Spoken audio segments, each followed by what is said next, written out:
આપણે નાના હતા ને ત્યારે તમને ખબર છે આપણી માવું છે ને આપણને અઠવાડિયામાં એકવાર માથું ધોઈ દેતા.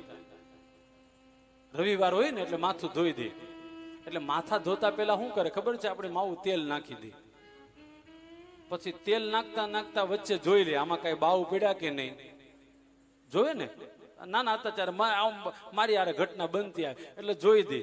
એમાં પછી ઓલા વનવે હોય ને એમાં એકાદું નીકળી જાય, ઓલું નીકળી જાય ને પછી માવું શું કરે, એને લઈ ત્યાંથી પછી અહીંયા લઈને આમ જોયું ને બધું.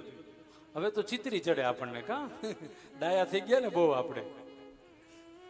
એમ આ તમે ધૂન બોલો ને, ધૂન એટલે પાપ અંદરથી આમ નીકળતા હોય. પાપ નીકળે તમે આમ તાલી મારો ને તો તરત મરી જાય, અને જો તાલી ન મારો વળી પાછા અંદર જાય. એટલે તાલી પાડવાની ફરજિયાત. હા, એ વનવે સડે એ પેલા આપણે મારી જ નાખવાના તરત જ. એટલે કથામાં તાળી, કથામાં ભજન, કથામાં આનંદ, કથામાં નૃત્ય બધું જ હોવું જોઈએ.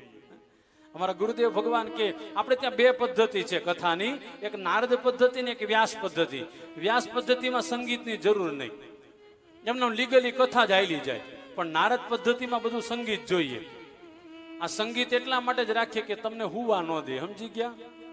અને તમે હુઈ જાઓ તો પછી અમે કરશું હું કયો જોઈ. હુવે એને વાંધો નહીં, પાછા મોટા મોટા બગા હા ખાય. અમારે શું કરવું આમાં? અને હાળો આ એવો ચેપી રોગ છે, એકને આવે એટલે ચાલુ થઈ જાય બધાને. એટલે બગાસો આવે ને ત્યારે વલ્લભ વલ્લભ બોલી દેવું એટલે મગજ શાંત થઈ જાય.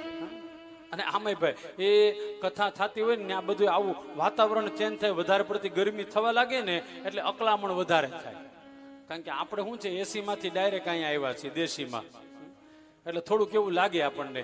પણ મૂડલેસ નહીં થવાનું, કથા પ્રેમથી સાંભળવાની. બોલો કૃષ્ણ કનૈયા લાલ કી.